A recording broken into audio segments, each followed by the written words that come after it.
وصفة النهاردة كبدة اسكندراني.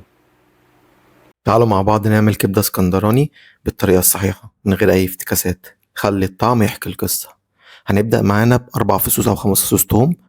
هنحط معلقة كبيرة كمون، معلقة فلفل أسمر، ومعلقة كزبرة، كزبرة مهمة جدا، ومعلقة ملح. اللي بيحب يحط شطة يحط، بس هي المفروض بيتحط عليها فلفل. معلقتين كبار خل، وعصر ليمونتين كبار. وهنقلب كل ده مع بعضه كويس جدا عشان يتجانس مع بعضه. أهم حاجة هنسيبها في التلاجة من 3 ساعات لأربع ساعات في التتبيلة، وبعد كده نطلع نعملها. هقول لكم على السر اللي بيخليها زي طعم المحلات بالظبط. هنا جبنا الكبدة بتاعتنا متقطعة صغير، لأن الكبدة بتاخدش سوا كتير.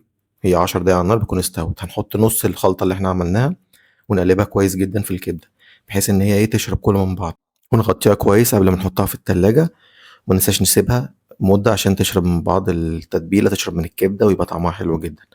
بعد كده أهم حاجة بقى في الوصفة دي اللي هتخليها زي المطاعم بالظبط، إن الزيت يكون غزير وتكون درجة الحرارة عالية عليه. يعني نعلي النار جدا ونسيب الزيت يسخن كويس جدا، ونحط الكبدة منقلبهاش خالص. نسويها كده بس ونسيبها أول 3 4 دقايق. بعد كده نبدأ نقلبها كويس. وبعد ما نقلبها أهم حاجة الزيت بص غزير، بحيث إن الكبدة تدينا الطعم يبقى كويس جدا. بعد كده لما نيجي نطلعها نبقى نصفيها من الزيت. وبعد كده ما نقلبها كويس جدا هنبدأ بقى تبدأ تخش معانا سوا كده. نجيب بقى نص التتبيلة التانية اللي احنا سيبناها على جنب ونحطه فوق الكبدة. ونجيب الفلفل بتاعنا إذا كان سبايسي أو عادي اللي انتوا تحبوه حطوه. ونقلبه بقى كويس جدا اخر دقيقتين او 3 دقايق بالظبط قبل ما نطفي عليه. الكبده بتاخد 10 دقايق بالظبط على النار مش اكتر كده. خلاص تعتبر استوت معانا وجاهزه على طول على الاكل. اهم حاجه بس الكبده ما بتاخدش طحينه. الكبده الاسكندريه تحطش عليها طحينه.